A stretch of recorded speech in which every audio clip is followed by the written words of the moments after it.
हाय दोस्तों, आज हम जानने वाले एक ऐसे देश के बारे में जिसे आप छोटा पैकेट डायनामाइट भी कह सकते हैं। यह है दुनिया का 20वां और यूरोप का सबसे छोटा देश लग्जमबर्ग। इस देश का आकार है 2586 वर्ग किलोमीटर और इसका कुल जनसंख्या करीब 7 लाख के है। इस देश का इतिहास इतना पुराना है कि आप पढ़ोगे तो पढ़ते ही रह जाओगे।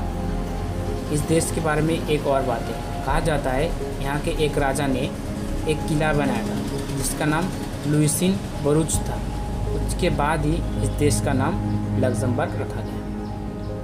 लग्जमबर्ग दोस्तों देखने में जितना खूबसूरत है उतना सेफ भी है। कहा जाता है दुनिया का सबसे सेफेस्ट कंट्री लग्जमबर्ग को ही कहा जाता है। आप इस बात से अंदाज़ा लगा सकते हैं कि यहाँ पर सिर्फ 1300 पुलिस है और 2 जेल है, वो भी आजकल खाली पड़ी है। इसका मतलब यहाँ के लोगों तो मच्छर भी नहीं मारते। इस देश के जो कर्मचारी हैं वो आधे से ज़्यादा बाहर के देशों से आते हैं, जैसे फ्रांस, बेल्जियम, जर्मनी। अगर लग्जमबर्ग की बातें हो रही है तो वाइन की बातें तो होनी चाहिए। माना जाता है दुनिया का सबसे ज़्यादा वाइन लग्जमबर्ग में ही पाया जाता है। यहाँ के एक रेस्टोरेंट है जिसका नाम है चिकरी। कहा जाता है इस रेस्टोरेंट में इतने वाइन है कि आप हर दिन एक वाइन भी टेस्ट करो तो 6 साल में ख़त्म नहीं होगा। यहाँ इस रेस्टोरेंट में करीब 2200 से ज़्यादा वाइन की क्वालिटी है। लग्जमबर्ग को यूरोप का फिनेंशियल कैपिटल भी कहा जाता है। कहा जाता है इस देश में 150 से भी ज़्यादा इन्वेस्टमेंट बैंक हैं और इस देश में आपको बिजनेस करने के लिए ज़्यादा टैक्स देने की ज़रूरत नहीं है, कम से कम टैक्स देना पड़ता है। वैसे लग्जमबर्ग में दुनिया का सबसे प्योर एंड ताज़ा सब्जियां मिलती है। वैसे इस देश का हर इंसान जो इतना पैसा कमा रहा है उसको गलत तरीके से सब्जी उगाने की ज़रूरत भी नहीं है। लग्जमबर्ग एक धर्मनिरपेक्ष देश है।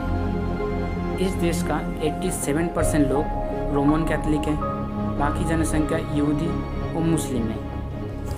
इस देश के लोगों की बात ही कुछ और है। एक तो पढ़े लिखे और इलेक्शन में सबसे ज़्यादा संख्या में वोट देने वाले भी लग्जमबर्ग के लोग हैं। 2020 में 91% लोग जिन्होंने वोट दिया था। वैसे लग्जमबर्ग में सिर्फ 2 विश्वविद्यालय हैं और लग्जमबर्ग की राष्ट्रीय भाषा है लग्जमबर्ग। लग्जमबर्ग आमतौर पर त्रिभाषा होती है। बच्चे जब नर्सरी में होते हैं तब लग्जमबर्ग सीखते हैं, फिर प्राथमिक स्तर पर फ्रेंच और जर्मनी, माध्यमिक स्तर पर अंग्रेजी भी। कार्यस्थल, मीडिया और रोजगार जिंदगी में लोग यहाँ पर लग्जमबर्ग, जर्मनी, अंग्रेजी, फ्रेंच और पुर्तगाल बोला जाता है। लग्जमबर्ग की संसद जो लग्जमबर्ग यूज़ करती है, लेकिन कानून जो है वो फ्रेंच यूज़ करते हैं।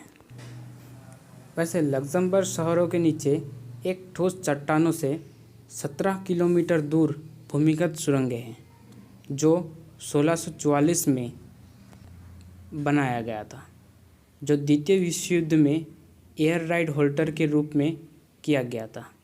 कहा जाता है अगर कभी लग्जमबर्ग में युद्ध हो तो इस टनल में 35,000 से ज़्यादा लोग को सुरक्षा की जा सकता है।